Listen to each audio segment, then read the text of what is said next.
Hi hello எல்லாரும் எப்படி இருக்கீங்க?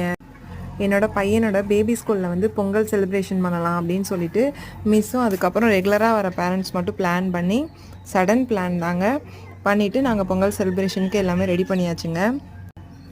அங்கங்கே அவங்கவுங்க இஷ்டத்துக்கு கோலமெல்லாம் போட்டுக்கிட்டு அதில் பிடிச்ச மாதிரி கலரெல்லாம் நாங்களே கொடுத்துக்கிட்டு அதுக்கப்புறம் பொங்கல் வச்சுட்டு சூப்பராக இருந்துச்சுங்க. எல்லோரும் சேர்ந்து செம்மையாக செலிப்ரேட் பண்ணோம்.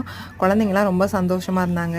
அவங்கள விட பேரண்ட்ஸுக்கெலாம் ஒரு புதுசாக ஒரு ஃபீலிங் சூப்பராக இருந்துச்சு. ஏன்னா இது ஃபஸ்ட்டு வருஷம் வந்து அங்கே இந்த மாதிரி பேரண்ட்ஸ்லாம் சேர்ந்து பண்ணுறோம் அப்படின்னு சொல்லி மிஸ் சொல்லியிருந்தாங்க. இனிமேல் வர வருஷத்துக்கும் இதே மாதிரி பண்ணுங்கள், உங்கள் குழந்தைங்க ஸ்கூலுக்கு போயிருந்தாலுமே நீங்கள் வந்து இது மாதிரி பண்ணி கொடுக்கணும் அப்படின்னு சொல்லி மிஸ் சொல்லியிருந்தாங்க. ரொம்பவே ஹாப்பியாக இருந்துச்சு.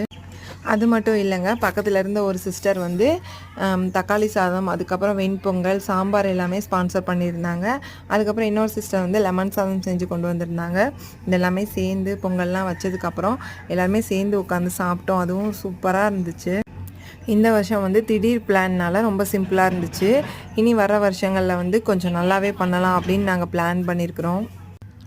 நீங்களும் இந்த மாதிரி செலிப்ரேஷன் பண்ணியிருக்கீங்களா? எல்லாத்துக்குமே எல்லாமே தெரியாதுங்க. அதனால் இந்த மாதிரி ஒன்றா சேர்ந்து பண்ணும்போது ஒரு சில விஷயங்கள் தெரியாததை சொல்லி கொடுப்பாங்க. அதையும் நாம் தெரிஞ்சுக்கலாம்.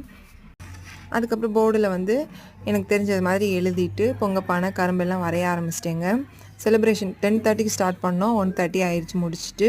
அதுக்கப்புறம் சாப்பிட்டுட்டு எங்கள் சொந்த ஊருக்கு நாங்கள் கிளம்பிட்டோம் பொங்கல் செலிப்ரேட் பண்ணுறதுக்காக. 1 வீக் சொந்த ஊரில் தாங்க.